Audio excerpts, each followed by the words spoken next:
Akkam ooltan fayyaa nagaa jirtu nagayni simbadhaadha. Akkam ooltan biyya keessaati fi ala.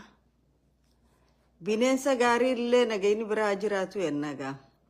Zabana kana ilma namaatirra bineensuma wayyaa ta'e. Bineensilleen gara walii laafa beeytu hoggaa bineensa xiqqaa tokko bineensi guddaan nyaachuu kee bineensi biraa dhufeeti lubbuusaa dandama. Bara bineensitti walii garaa laafa ilmi namaa garaa walii jabaata keessa jirra. Akkam ooltan fayyaa nagaa. Nagaa rabbii isin gaafachuun irraanfanne nagaa oromummaa waliin haa ta'u. Baga nagaa taatan gaayoo nagayni jiraate. Bakka jirru nagaa jirraa garuu hidda dhaloota kanaatu baharii barraa walii hidhaadhaa beektu. Hiddi dhaloota baharii birraa walii hidhaadha baharii barraa yoo nuti nageenne qaamni keenya kan karraa dhalanne nagee hin qabu.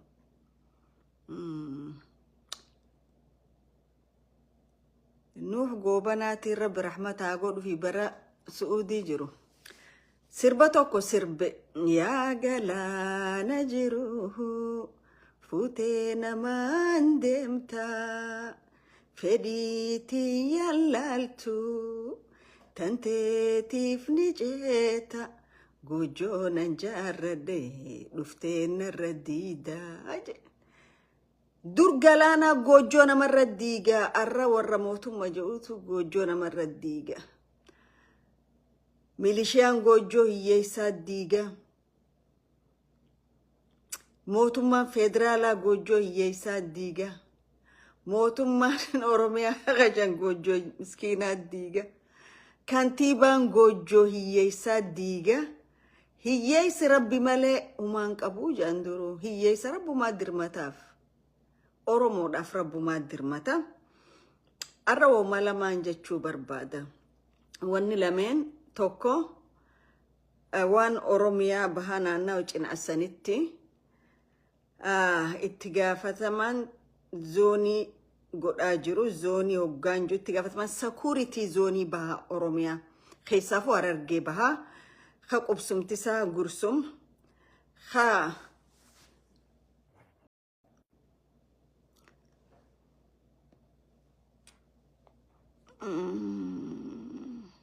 adda citeensiyaa so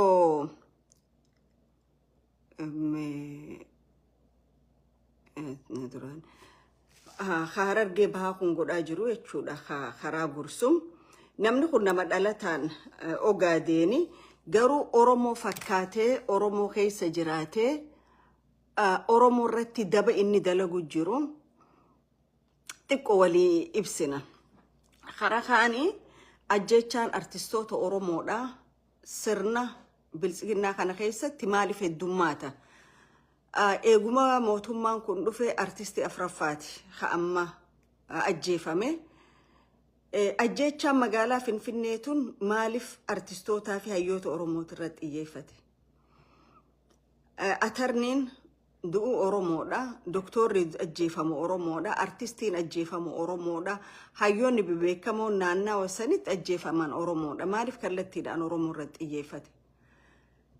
Kakaanii dhaadannaa adaree keessaa bahu jirtu tana adaree biyyoo keessaa bahu jirtu Oromoota irratti jechuudha. Tokko wanni kun cufti maalirraa madda? Dadhabbina keenyarraa madda. Dadhabbina keenyaa fi nuti ni jirreenne jireenya keenya akka ummataatti sagalee ol fudhannee dubbachuu dadhabuurraa madda. Kaan laguma ceenu cufa warra seenaa bakka miiccannetti hin qoorfannu tanaaf hadeemu cufte nu tuffataa jechuudha akka Oromootti. Hadeebi'u karaa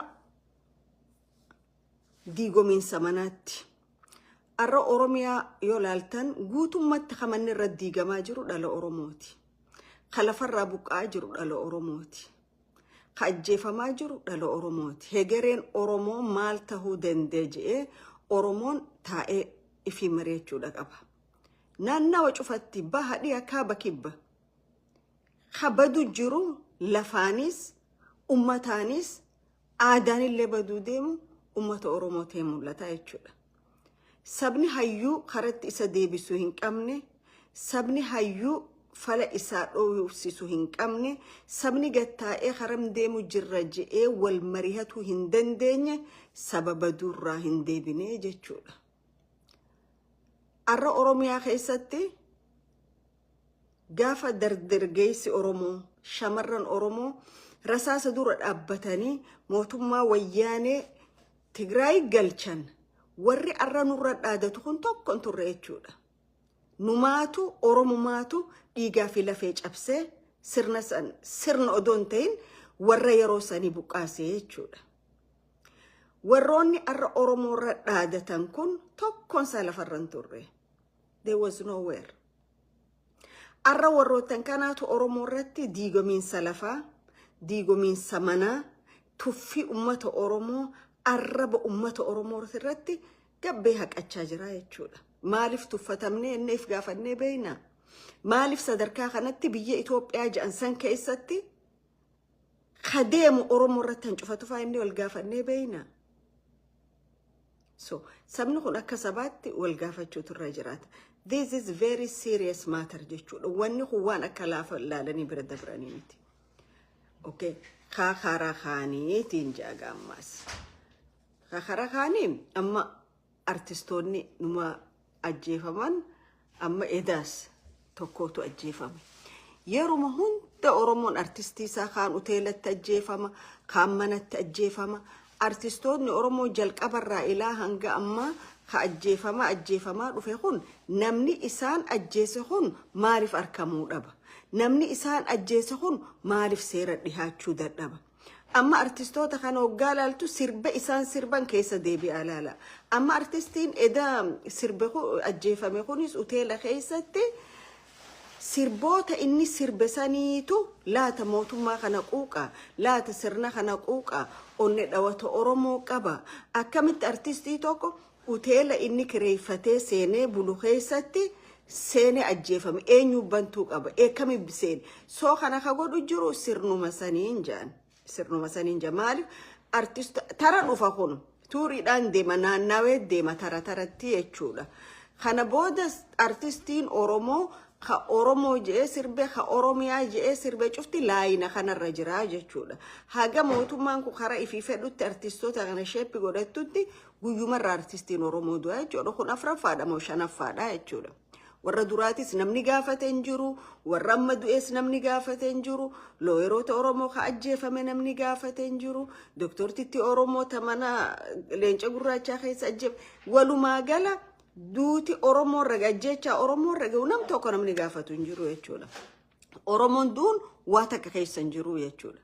Irruma as fuudhi magaaluma dirree dhawaa tana keessattuu mee Finfinneen guddoo magaaluma dirree dhawaa tana keessattuu intala Oromoo talakkuu garaa qabdu namni ajjeese achuma jira. Joar Kadir garuu qabuun fedhu Kadir Joar maal jedhan qabuun fedhu tuquun fedhu maaliif ka ajjeese Soomaalii waan ta'eef Soomaalii aarsuun fedhu jechuudha. Kanaaf lubbuun Oromoo gatii tokkoon qabdu jechuudha biyya san keessatti. So Oromoo waa hedduu waan itti yaadu qaba. Karaa gursumitti haa deebi'u. Gurbaan Abdulmajid Abibakar kun tika baha Oromiyaati jedhan. Okay. Namni kun nama dhalootaan Soomaaliiti. Bakki inni tiisugaa Harargee bahaa tana. Obboleettiinsaa aangoo qabdi mootummaa killee shanii keessatti. Namni kun hoggaa naannawa sanirra rakkoon taatu iyyanni itti galfatamu cufa iyyata ummanni itti galchu san fuudhee karaa killee Soomaalii dabarsaa jechuudha. Maal godhanichi boodu weerartoonni Soomaalii kun dhufanii ummata keenya miidhanii jechuudha. Ka achi taa'ee shira kana Oromoo irratti jiru isaa fi bulchiinsa ejersa goorooti jechuudha. Warri kun mootummaa federaalaat irraayis mindaa qaban mootummaa kililii shan irraayis gubboon miliyoonaan fudhatanii jechuudha. Maaliif miliyoonaan fudhatan? Ona jaarsoo hamma Soomaaliin keenyettu kana already yeruma dhihoo keessatti waan sadii dabarsanii kannanii jirini jechuudha. Uummanni beekamu mootummaan beekamu God knows namni beeku hin jiru. Garuu kana ajaa'ibsiise gabbahanii jeroonni kun lameen bulchaan Cinaasanii fi Abdulmajid kun ummanni lagaa fi tiifannee irratti horii tiifaturra wallole malee Soomaaliif Oromoo wallolte hin jirtu je. Hangan takka deemanii Oromoo ija qabuun Oromoo wallaalaa godhuun waan nama ajaa'ibsiisu jechuudha.